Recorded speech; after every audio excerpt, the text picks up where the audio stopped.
Assalamualaikum warahmatullahi wabarakatuh.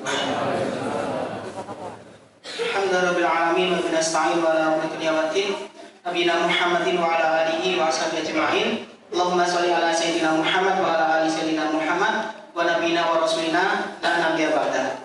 Jamaah salat Isya yang dirahmati Allah Masjid Al-Hidayah. Yang pertama, mari kita ucapkan syukur kepada Allah Subhanahu wa taala karena pada malam hari ini kita masih diberikan kesempatan oleh Allah untuk dapat melaksanakan salah satu kewajiban kita sebagai umat muslim, yaitu melaksanakan sholat Isya dengan berjamaah. Insyaallah nanti dilanjutkan sholat tarawih. Kemudian yang kedua, salawat dan salam senantiasa tercurahkan pada junjungan kita Nabi Muhammad SAW serta para keluarga, sahabat, tabi'in, tabi'in, dan semoga yang kita harapkan kelak kita akan masuk ke dalam golongan dari umat beliau yang mendapat syafaat dari beliau. Jamaah salat Isya Masjid Al-Hidayah. Pertama saya kultum di sini grogi juga. Grogi. Oke, bismillah. Mengulangi mawon apa yang disampaikan oleh para ustaz-ustaz kita, guru-guru kita tentang ilmu agama Islam terutama. Di tahun ke-8 Hijriah, saya ajak Bapak Ibu semua untuk kembali ke tahun 8 Hijriah. Berarti 1436 tahun yang lalu. Itu tahun ke-8 Hijriah itu ada peristiwa yang menjadi momentum agama Islam itu tersebar di seluruh Jazirah Arab. Tepatnya nanti di tanggal ke-20 Ramadan, berarti satu hari lagi berarti ulang tahun kejadian 1436 tahun yang lalu. Tepatnya apa? Tepatnya adalah terjadinya peristiwa Fathul Mekah, pembebasan kota Mekah. Yang kala itu Rasulullah bersama 10.000 orang sahabat itu dari Madinah jalan ke Mekah. Di sepanjang jalan nanti ditambah oleh orang-orang yang simpatik kepada muslimin, ada 2.000 orang. Kemudian nanti masuk ke dalam barisannya muslimin, totalnya menjadi 12.000 orang. 12.000 orang itu di dalam salah satu riwayat itu mulai berjalan dari Mekah ke Madinah tahun ke-8 tanggal 10 Ramadan sampai di kota Mekah. Nanti tepat pembukaan kota Mekah itu di tanggal 20 Ramadan tahun 8 Hijriah. Jadi 10 hari jalan dari Madinah ke Mekah.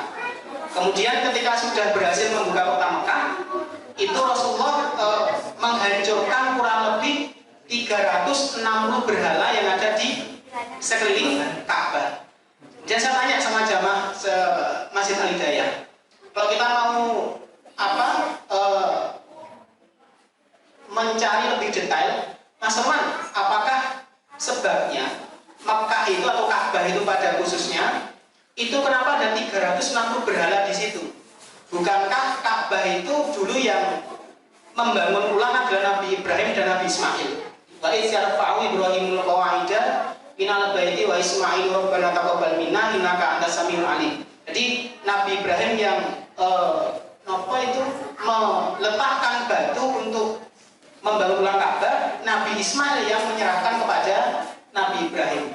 Akan tetapi kenapa bangunan yang direnovasi oleh Nabi Ibrahim sampai nanti di masanya Nabi Muhammad ada 360 berhala di sekelilingnya? Ini ceritanya pripun ya gitu toh. Maka Bapak Ibu, saya ajak lagi untuk kembali ke belakang di masa Nabi Ibrahim. Nabi Ibrahim itu kalau kita cek secara detail, itu kan nikah dengan perempuan. Ada berapa Bapak Ibu? Ada sekawan. Ada yang pertama itu namanya Sarah, yang kedua Hajar, yang ketiga Konturo namanya, yang keempat namanya Haju. Nah, anaknya Nabi Ibrahim dari istri yang bernama Hajar itu kan namanya Nabi Ismail. Nabi Ismail nanti nikah dengan perempuan ada 2. Istri yang pertama namanya Imarah binti Sa'ad al-Amaliki dari Bani Amalik. Akan tetapi karena kurang pandai bersyukur dicerai. Kemudian nikah dengan perempuan yang kedua namanya Halah binti Mudab al-Jurhumi dari Bani Jurhum. Nah, sepeninggal Nabi Ibrahim dan Nabi Ismail, maka kepemimpinan di kota Mekah kala itu dipegang oleh Bani Jurhum. Singkat cerita, Bani Jurhum di sana memimpin lama sekali. Kemudian ada salah satu suku atau bani dari selatan kota Mekah namanya Bani Khuza'ah. Bani Khuza'ah ini bukan beriman kali Allah, tidak beriman. Suatu ketika nyerang Bani Jurhum. Alasannya kenapa? Satu, karena Bani Jurhum ini yang menguasai kota Mekah itu bikin aturan tidak pro dengan masyarakat. Yang kedua, karena di Mekah kala itu ada pusat ibadahnya orang-orang Arab, nopo Ka'bah. Ka'bah itu kalau sekarang kan bisnis luar biasa, umroh, haji, gitu, kan perputaran uangnya kan banyak sekali. Maka kemungkinan Bapak Ibu yang analisis saya itu Bani Khuza'ah ingin menguasai kota Mekah, salah satunya karena faktor ekonomi. Singkat cerita, Bani Khuza'ah yang kala itu diserang mendadak oleh Bani Jurhum yang kala itu diserang oleh Bani Khuza'ah kalah. Ketika kalah, Bani Jurhum terpecah menjadi kelompok-kelompok kecil. Kemudian diusir dari kota Mekah. Sejak saat itu, sejak penyerangan Bani Khuza'ah itu, maka kepemimpinan di kota Mekah itu jatuh kepada Bani Khuza'ah. Berganti kepemimpinan. Singkat cerita Bapak Ibu, selama kurang lebih 200 tahun Bani Khuza'ah ini menguasai kota Mekah. Ada satu tokoh yang muncul di kemudian hari, namanya Amr bin Luhai. Amir bin Luhai. Amir bin Luhai ini tidak beriman. Suatu ketika lihat masyarakat Mekah, sosialnya itu udah rusak, adabnya nggak ada, kemudian keadaan masyarakatnya juga jauh dari nilai-nilai agama, maka berguru ke Syam. Syam itu kalau sekarang 4 negara, Palestina, Suriah, Jordania, Lebanon. 4 negara ini dulu sebutannya Syam, kalau sekarang ada 4. Ketika sampai di Syam, ternyata di sana orang-orang Syam itu sudah nyembah berhala terlebih dahulu.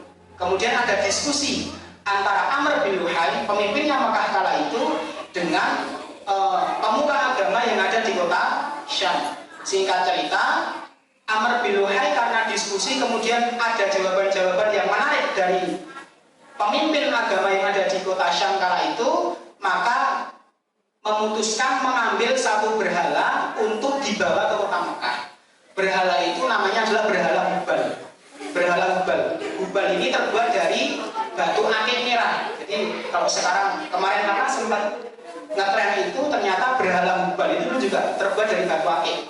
Akan tetapi Hubal ini ketika dibawa oleh Amr bin Luhai ini punya cacat. Cacatnya apa? Tangan kanannya itu separuh dia patah, kepotong. Kemudian ketika sampai di kota Mekah, oleh orang-orang Mekah ini, tangan yang sudah terpotong tadi ini disambung oleh tangan yang terbuat dari tangan emas. Jadi tangannya itu sambungan. Kemudian singkat cerita, berhala Hubal kala itu diletakkan di kota Mekah.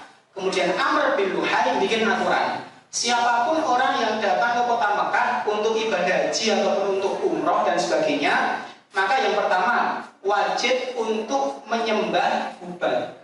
Yang kedua, ketika pulang wajib untuk membawa cenderamata berupa miniatur patung Hubal.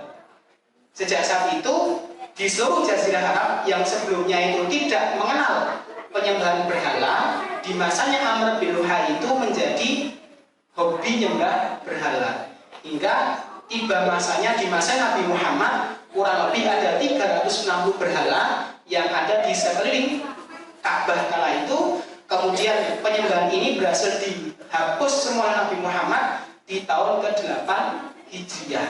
Tepatnya tanggal 20 Ramadan tahun 8 Hijriah atau 1436 tahun yang lalu. Semoga bermanfaat. Cukup sekian. Assalamualaikum warahmatullahi wabarakatuh.